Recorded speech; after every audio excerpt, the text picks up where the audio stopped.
I just wanted to give you guys a little encouragement if you were doing like the gentle parenting, authoritative parenting, which is like the same thing.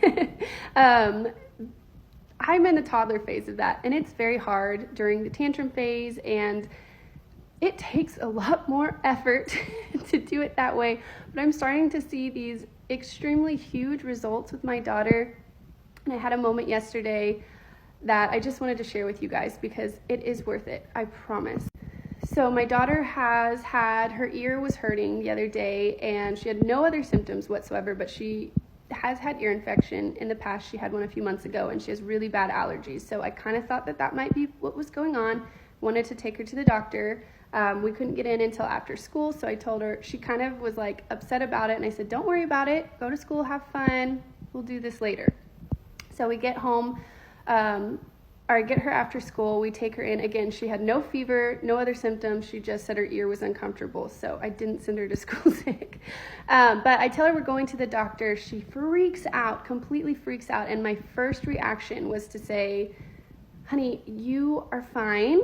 We're going to the doctor to get your ear checked out so we can get medicine, but you've been to these appointments before. Like, nothing scary happens. They just look in your ear, take a breath, you're good, and just kind of let her like regulate herself kind of thing.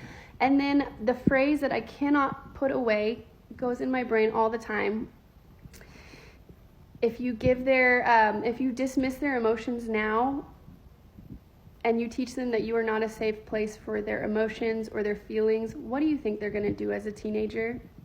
That goes in my head all the time. And so I thought, okay, I'm not going to dismiss her, because in my head I was thinking she's tired, her ear hurts, she's hungry. That's when she normally has a snack. It's right after school. It's been a long day, so it's not really a big deal. And I thought, you know what if it is? What if she's nervous about this? My daughter normally does pretty good in those situations, but what if this one's different? What if she's nervous? And I'm dismissing that, and I'm teaching her that I'm not going to be there for her when she has some sort of big emotional thing later in life. So here's what I did. I started talking to her about it, and I said, okay, let's take a deep breath. I did get her a snack, which helped so much. But while she's eating that snack, I talked to her and asked her, do you think you're scared about the doctor? Do you think that your ear hurts? Do you think you're tired? Why do you think you're crying and so upset? And she said, no, Mommy, I'm very scared that they're going to give me a shot. Okay, first of all, I'm so glad I didn't dismiss that, because she did have an actual thing that she needed to talk through. So follow for part 2.